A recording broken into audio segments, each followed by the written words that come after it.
Welcome to the Grow Your Independent Consulting Business podcast. I'm Melisa Lieberman, a fellow IC and business coach. On this podcast, I teach you to become a consistently booked independent consultant without becoming a pushy salesperson or working 24/7. If I can do it, you can too. Listen on to find out how. Welcome to episode number 136 of the Grow Your Independent Consulting Business podcast. I am thrilled you are here today. And today we're going to be talking about consulting lead generation techniques that are working right now. I've been thinking a lot about this because as you know, I talk with independent consultants every single day, many of them, those clients that I work with and others that I'm just meeting, either when I'm speaking in the chat or directly one-on-one when someone wants a consultation with me. This is who I'm talking to all day long. And I think this is really valuable for you because you're likely working at your desk all by yourself and it's really lonely. It's a lonely situation as an independent consultant. And a lot of times it's hard to have a perspective on what am I doing here, why am I getting results that are different than other people are getting results? And what's possible for me as an independent consultant? And just being in that silo is really common. And so I want to help you get out of that silo today and really look at the bigger picture as it relates to lead generation. And more specifically, the question of why does lead generation for some independent consultants come fairly easily and for others it doesn't? So that's really what I've been thinking about. Why are some consultants really successful with lead generation while others really struggle with it? And most of us might think, well, they're better at marketing. They are better at selling. Those consultants who have a really full pipeline, I'm sure they're just really good at those things. Or you might be thinking they have more time on their hands. Or you might be thinking, they don't have as much client delivery to distract them from the business development activities. And so that's why they're successful. These are common things that we think of that it's easy to think that someone else has something we don't, and therefore we're not as successful at lead generation. And today I want to pull that apart because those are not the reasons why some consultants are more effective at lead generation than others. And so I want to walk you through a process today to talk about as I look across all the consultants that I work with and really take a step back and think about what are the trends here? What are the patterns? Why are some consultants more successful than others? And it really boils down to three things that I'm going to share with you today. And they're all great news because they don't require you to go back to get an MBA in marketing.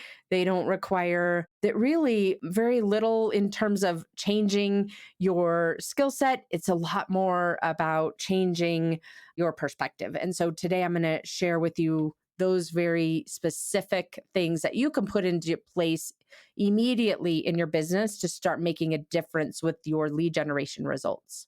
Before we dive into those three things, though, I want to recommend to you a companion resource that goes with today's episode. It is the Consultant's Offer Assessment. So it's a very specific assessment that I've created for you as an independent consultant to assess your service offerings and give you recommendations on how you can improve them, make them more compelling. So you can go to consultingoffer.expert to launch that assessment and get your personalized results. That will help dovetail with what we're talking about here today. So don't delay. Go take that at consultingoffer.expert.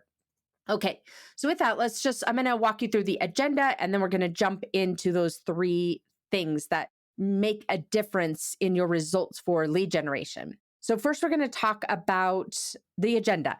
First, we're going to talk about those three differences. I'll share with you what they are, what makes lead gen work for some consultants and not others. And then I'm going to share with you three specific case studies to illustrate these three differences. And then we'll wrap up today with some specific questions that I encourage you to ask and answer for yourself and your business so you can put today's episode into action. That's so important. I love that you're here listening. And I also want to make sure that this is really actionable for you as well to help you move your business forward. So, with that, let's just start off with what are these three things? If I just distill it down and think about what makes certain consultants more successful at lead generation compared to others. And again, in thinking about it, there's no true pattern as it relates to someone's background in marketing or sales. There is no true pattern, a success pattern, as it relates to the techniques that consultants are using. For example, I see success and I see failure with people, independent consultants, leveraging networking, one on one networking, networking at local events, networking at conferences, speaking, doing cold outreach, doing some form of LinkedIn automation, doing some form of LinkedIn posting, doing some form of cold email outreach, all of those different strategies and all different types of backgrounds with consultants. I see people being successful and also consultants not being as successful. So, all of those things, the strategies that you're employing don't make a difference. The background that you have doesn't make a difference. Certainly, it can kind of give you a head start. I definitely don't want to discount that, but it's not a requirement for you to be successful. You don't have to have a background in marketing to be successful as a consultant marketing your services. In fact, sometimes it is almost perplexing in that consultants have a very, the marketing consultants have just as much of a problem marketing themselves as you do without, if you don't have a marketing background, because it's so challenging to apply things to ourselves, right? So, really, to start off with, I want to share with you what does not make a difference. So, again, your background doesn't make a difference. Your strategies that you're using don't really make a difference. Now, certainly some strategies might work a little bit better with your audience versus others. But at the end of the day, all of those strategies I just listed off are working wildly successful for some independent consultants, and not successful at all for other independent consultants. And so that's what I really want to dig into today, is a layer underneath that. If it's not the strategy and it's not the skill set that you bring to the table, then what is it? What is it that makes a difference with respect to the lead generation that techniques that are working and what's not working? And what I found in looking at so many different independent consulting businesses is that really this lead generation success really boils down to three things. I'm going to list off all three of them and then I'll come back. So, number one, the belief of what you're doing will work. I keep saying that over and over again because it's really the number one most important thing. And I know it might sound a little bit crazy, but I'm telling you, it makes all the difference. Crazy in that it feels kind of fluffy. It makes all the difference. Number two, the confidence to make a bold offer to a next step. The confidence to make a bold offer to a next step. So, for example, you're talking to someone, they could be a potential client, they might not be, you're not exactly sure. You've just met them, but that confidence to make a bold offer to a next step with you, which might look like another conversation, just something simple, right? And then they turn into a lead or a referrer. And the third is the ability to make a compelling invitation for a next step.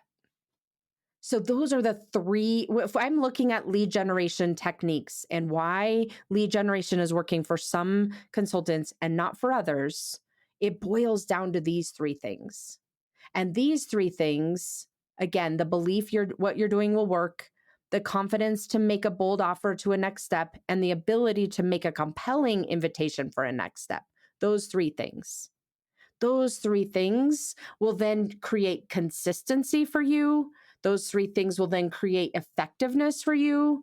Those three things will make impact for you and ultimately start creating momentum to fill your pipeline. So if we were just to look at these a slightly different way, one is a thought process, what I'm doing will work.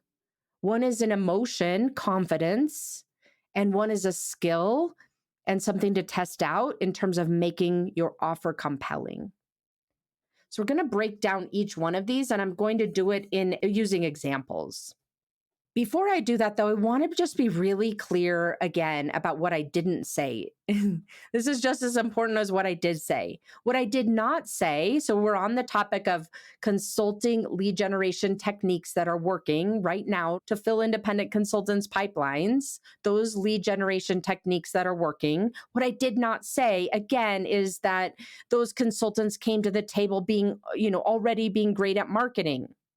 I didn't say that they're really clear on who their ideal client is, or that they've got what their specialization is, or what their value proposition is, or what their differentiators are, or they've got a really sexy offer compared to you. I didn't say any of those things. Now, don't get me wrong. These things can make lead generation a lot easier. And I work with my clients on nailing those things down so they know who their ideal client is, what that ideal client cares about, what makes them unique, makes them unique as an independent consultant, what their offers are, so that they are able to narrow down the problem set here. But at the end of the day, you don't need any of that in order to effectively generate leads. Again, those things make it a lot more straightforward and kind of take a bunch of noise off the table. But I don't want you sitting around thinking you've got to have all of those things in order to generate leads more effectively. You can generate leads right now, even if you don't have any of those things, where you're literally meeting people and adding value to them and proposing a next step is essentially the process of lead generation. So with that, the other thing I want to say to you is, even if you've got all of those things in place, so let's say you're really clear about who your target client is. You're really clear about your value proposition. You're really clear about your differentiators. You're really clear about what your offers are and what they're not and why they matter. Those things can be all in place, and you still aren't effective at lead generation because you're missing those three fundamentals that I just shared with you a minute ago. So you can look at this both ways. You don't need those things. They make it a lot easier, but you don't need them to effectively generate a pipeline. And even if you have them, it's going to be difficult for you to generate a pipeline unless you've got those other three things in place. So with that, hopefully you're hearing me that we've got to have these fundamentals in place, and that's what's going to move the needle for you when you're working on lead generation as an independent consultant. So now we're going to talk about these three. I'm going to bring to life those three foundational elements for your lead generation process using some examples. So before I do, though, I want to warn you again. I warned you about this last week, but I want to warn you again. As I start sharing these examples, your brain is going to want to go to the place of, well, I'm different than that person Melissa's sharing with me. That example, it doesn't apply to me. I'm different. I'm unique. I'm lacking this thing. Whatever your brain is trying to talk you into about why you're different and why this won't work for you, I want to encourage you to ignore and override that inner voice to really help take the examples that I'm sharing with you and make them impactful for you today. Ask yourself the opposite question. Some of the particulars aren't relevant, or some of the particulars are different than my scenario, but how does this apply to me? Really redirecting your brain, because we're all, by human nature, looking to see how something is wrong with us or how we're different. And I want to encourage you today to take these three examples I'm about to share with you and look at them from the lens of, how does this apply to me? Okay, so we've got ourselves all set up here. Now let's dive into these three specific scenarios and help you to bring these three elements to life. These three foundational elements to your lead generation activities so that you can make whatever you're doing more effective. And if you're not doing anything from a lead generation perspective, which, believe me, you're not alone. So many consultants aren't working on lead generation. Putting these three things in place is going to help you get into action and stay more consistent. Okay, So, with that, let's start with the first one. The first one is the belief that what you're doing will work. Whether you're doing cold outreach over email, or whether you're speaking in front of your ideal client, or whether you're going to a networking event, whether you're going to a conference, whether you're meeting people one on one, whatever your lead generation strategy is, the first fundamental, most important thing you could put in place is the belief that what you're doing will work. Belief before you have evidence that it will work. Belief that no matter what all the other elements are in your business, that the technique, that the strategy that you've selected for lead generation is going to create leads. So let me give you a very specific example to bring this to life. And I'm going to, these are real life people, but I'm going to change their names for the purposes of confidentiality, which is incredibly important to me. So we've got John and we've got Jane. They have similar audiences, and they both have decided that they want to approach lead generation. One of the techniques for lead generation in their business is posting on LinkedIn. So we've got a similar as possible audience, and they're both posting on LinkedIn with the goal of generating awareness to what they do, and ultimately the goal of having potential clients reach out to them as an inbound lead to inquire about their services. So let's take John to start with. He's kind of skeptical that this approach is going to work. He's doing it because he thinks he should, and he's heard advice that he should post on LinkedIn. And so he's going through the motions and he's posting on LinkedIn, but he truly doesn't believe it's going to work. He wants the proof to be in the pudding, right? As they say, right? He wants to see the results before he can really get on board with it mentally that this approach to lead gen will work. So he's waiting for his lead generation method to prove itself to him. His thought process is, this is going to take a long time. This might not work. I hope this works. I'm not sure if this will work, but let's see what happens. And John's results from that perspective, from that mindset, are no leads, no inbound messages, no one seeking out his services, no activity. Jane, again, similar audience, similar type of consultant, is also posting on LinkedIn a few times a week. And her thought process as she's doing it is, my LinkedIn content is working.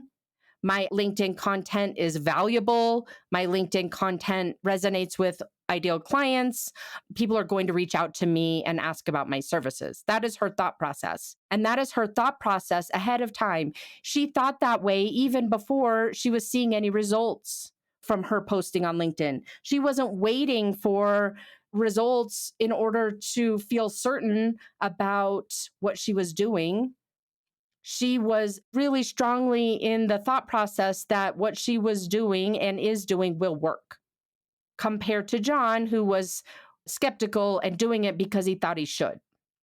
Jane has a couple people messaging her every week asking about her services, whereas John has no leads, no activity, no one's messaging him.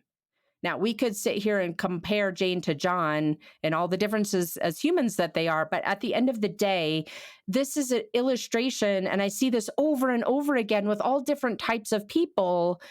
This is an illustration of one thinks it'll work and one doesn't, and one is getting the results of it working and one isn't. And how does this impact, how does their belief system that what they're doing will work, how does that belief system really show up? Why does one create leads and one doesn't? Well, first it starts with the tone. Jane is, because she believes it's going to work, she's writing her content from the mindset of impact and expectation that definitely her ideal client will reach out to her based on what she's posting and what she's talking about, the challenges that she's sharing with respect to her ideal audience, versus John, who's writing this more from obligation and dread and skepticism, that tone comes across in what you're saying, the words you're using, what you're not saying, the words you're not using. John's just phoning it in and proving to himself that what he's doing isn't going to work, whereas Jane is really committed to this strategy. She knows it's going to work. She's approaching it that way. Her tone comes across that way. And as a result, she's getting those potential clients reaching out to her. Do you see the difference? You've got to believe ahead of time that whatever strategy you're employing for lead generation is going to work. You have to decide ahead of time, even before you have any results to kind of stand upon to prove to yourself that it's going to work, you believe that ahead of time in order to make it work. It is not your business's job to prove to you that it will work. It's your job as a business owner to have that confidence and certainty ahead of time in order to make it work. We oftentimes set it up the opposite way. Like John, it's like, well, you prove to me, business, that my lead generation strategies will work so I can feel really certain about this. Whereas Jane realizes she's got to feel certain and confident ahead of time in order to make it work. Hopefully this illustration shows you that it's incredibly important, whatever you've chosen in terms of lead generation, whatever strategy it is, it's not about the strategy so much as it is about your belief that the strategy will work. And as a result, the certainty with which you're approaching your lead generation activities. Even if you don't have specific evidence yet that what you're doing will create leads. I can assure you that the more certain you are that what you're doing will create leads is going to shorten the cycle for you to generate the leads. Okay, let's move on to number 2, which is the confidence to make bold offers to a next step. So what this means is you've met someone, whether it's in an event, whether it's one-on-one, whether it's in a cold outreach, whether it's you speaking and you're meeting a lot of someone's at the same time, whatever the method is. Again, the method doesn't matter so much as you having the confidence to powerfully make an invitation to a next step. So let's talk about this again with 2 examples. And again, I will use redacted names. These are real life examples. The first example is Steve, when he's approaching an invitation to a next step, and that's all lead generation is, right? At a very simplistic level, lead generation is you're meeting someone in some form or fashion. It could be literally meeting someone one-on-one, or it could be they're becoming aware of you somehow through a LinkedIn post or an article that you've written or a speaking engagement. They're becoming aware of you. And then they're wanting to take a next step to talk about the problems that you as a consultant help to solve at a very simplistic level. So with that, let's talk about this example where both of these consultants that I'm going to share the stories were both networking and as their lead generation strategy. And we're talking about the ability to confidently make a bold offer to a next step. So Steve, as he was approaching these networking conversations, his thought process was, I don't want to waste their time. If I to recommend another meeting, for example, they're going to think that I would waste their time if I recommended having another meeting. And so he was mostly going through the process of networking to check the box and say that he had done a lot of work lead generation work that week. Meeting with 5 or 6 or even sometimes 10 people a week, but coming at it from the mindset of this isn't necessarily I don't know what to do to offer a next step because I don't want to waste their time. They're going to think I'm going to waste their time. So I'm going to be really careful and cautious about what I offer as a next step for, after this initial virtual coffee that he was having. His results are no leads and no next step conversations. Again, not because he was networking or not because he's bad at networking. It's because his thought process was, if I ask them to have another call more specific to the problem they just shared with me to see if I can help them as a consultant, His thought process that shut him down was they're going to think this is a waste of their time, this next meeting. Versus Sarah, same scenario. She's networking as her lead generation strategy, has a similar audience, so similar types of people she's networking with. And her thought process is as she's meeting people and having the confidence to recommend a next step, her thought process is, of course, they're going to want to have another meeting with me. Of course, the next meeting is going to be valuable and a good use of their time. Of course, they're going to think another meeting is valuable and a good use of their time. So she's thinking it's valuable, and she's thinking they're thinking it's valuable. Well, none of us know what they're thinking. But if you're thinking like Steve, that they're not going to think it's valuable, you're going to get the same kind of results that Steve's getting, which is no leads. Versus Sarah, she's thinking that of course they want to have another meeting with me, and it's going to be valuable, and they're going to see it as valuable. And then as a result of that thought process, she's making simple, powerful invitations to meet again and describing why that would be valuable to that person. And she's creating leads from this. They're both networking. One's creating leads and one isn't. So the difference is that Sarah strongly believes that a next conversation is valuable and that the potential client would want that conversation. And so she's much more compelling. She's much more direct. And the person that she's talking to is much more receptive as a result to have another conversation, to talk more specifically about the type of work that Sarah does with respect to the problems that that person is having. Versus Steve, most of the time, he's not even making the offer. And when he is, it's very tepid, right? The offer to a next step conversation. So that gives you an example, hopefully brings to life the importance of having that confidence to make a bold offer to a next step. That emotion is so important. We've got the thought process, what I'm doing will work. And if you're doing a lead generation strategy that you don't think is going to work, you've got to start there. You've got to believe that what you're doing will work as a prerequisite to making it work. Then secondly, you're going to want to purposefully generate that confidence, the confidence to make a bold offer or invitation, just a simple invitation, a bold invitation to a next step. Just confidence to make that invitation. They can always say no, it's not a problem. But think about it. If you're inviting someone to a party and you're like, well, I'm having a party this weekend. I hope you'll come. I don't know if the food's going to be that great, but I'll try. Versus, I'm having an amazing party this weekend. I would love for you to stop by. Come on over at 7 p.m., whatever it is, right?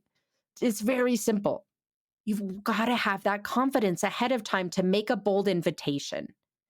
And then the third component of what sets apart those people, those independent consultants who are successful with lead generation versus those who are not, is the ability to make a compelling invitation for a next step.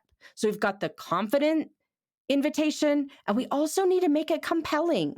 Again, it kind of goes back to that example I just gave you of the party. One party, you're kind of like, not sure if I want to go to that party, versus the second example I gave you. Oh, I can't wait to see what she's got up, or what's happening at this party. It sounds really good.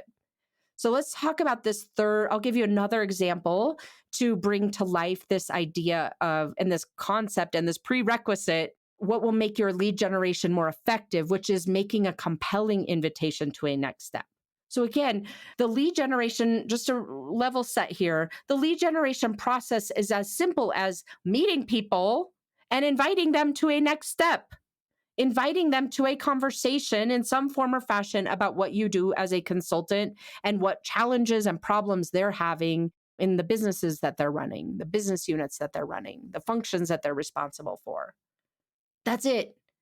So let's talk about making a compelling invitation. So again, I'll give you another example. Again, these are real life examples. I've just changed the names. But these are similar consultants. So they've got a similar type of consulting they're offering and a similar audience to whom they're offering it. Trying to make these as like as possible. Then their method of lead generation is cold outreach over email and LinkedIn, kind of a combination of both. So a lot of us think And quite frankly, I think this too. Cold outreach is dead. I don't have a cold outreach strategy, so it's not a problem. If you have a cold outreach strategy and you don't think it's going to work, that's a problem. Go back to step 1 that we were talking about. But let's say in this example, they both decided that they want to leverage cold outreach. And for you, it might be one of the 2 lead gen strategies that you choose to pursue. It doesn't have to be the only lead gen strategy. It could be, but thinking about if you've got any form of cold outreach in your lead gen strategy, this can be really important. If you don't, that's fine too. Just think about this from the perspective of the lead gen strategy that you are using. Okay, but I really wanted to use this example because so many of us think that cold outreach is really hard and doesn't work. So that's why let's just take one of the most challenging lead gen strategies and use that as our example here to show you the difference it makes when you have a more compelling invitation to a next step. So first, let's start with Kate. Kate was doing this cold outreach. Her thought process is, I have to do this, and I'm just going to copy a template that I was given, and I'm going to it's all about the numbers. And so that's her thought process. She sets up some automation and hopes for the best.